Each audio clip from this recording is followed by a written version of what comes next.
I'm just curious, over I think you said it's been 4 years now, what is the toughest issue or toughest challenge you've had to face, particularly in relation to you've got a very positive public image. I think you're very well liked.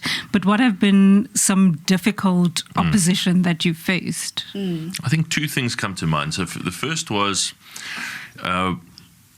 trying to figure out what the correct immediate response is always a very tough thing.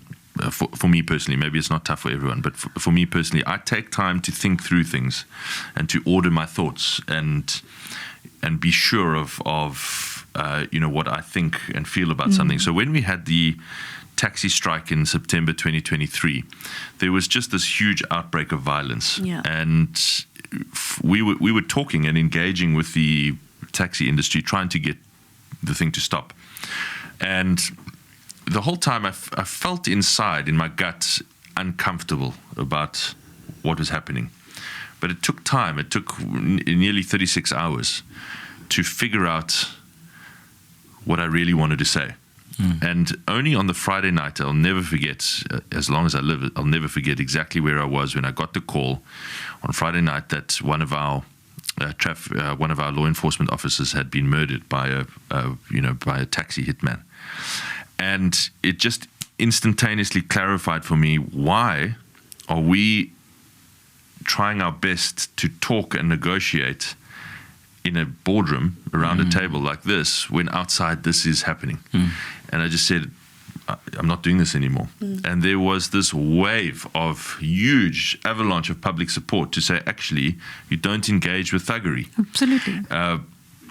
And so it's it's all well and good to know how to respond when you've got all the time in the world, but the pressure of the job requires sometimes that you've got to try and get to that essence, that gut instinct really quickly, and that's tough. It's not easy. I can imagine. I watched that thing. Yeah. It was hectic to see it in real time, and like you say, trying to figure out what would I do in that position. And honestly, I don't think I had any good answers. Yeah, I can understand. And I think taking time to think about it is so important, because politicians often just speak from the cuff. Yes, and they do media tours without even getting their story straight. So. The second thing I think is the budget process that we've just been through. It's been a controversial budget in the city, mainly because the city has to fund enormous infrastructure investment. The central reason, if you're watching this from elsewhere in the country, the central reason most South African municipalities are in the crisis that they are, where everything is breaking, services are breaking, water's breaking, whatever, is because they are not investing in the basic infrastructure, the building block infrastructure that makes cities work and towns work. And the stats are shocking. I won't go into that, but we've got to invest a lot more. And the truth is, Cape Town has always invested more, but still not fast enough to keep up with the growth of the city.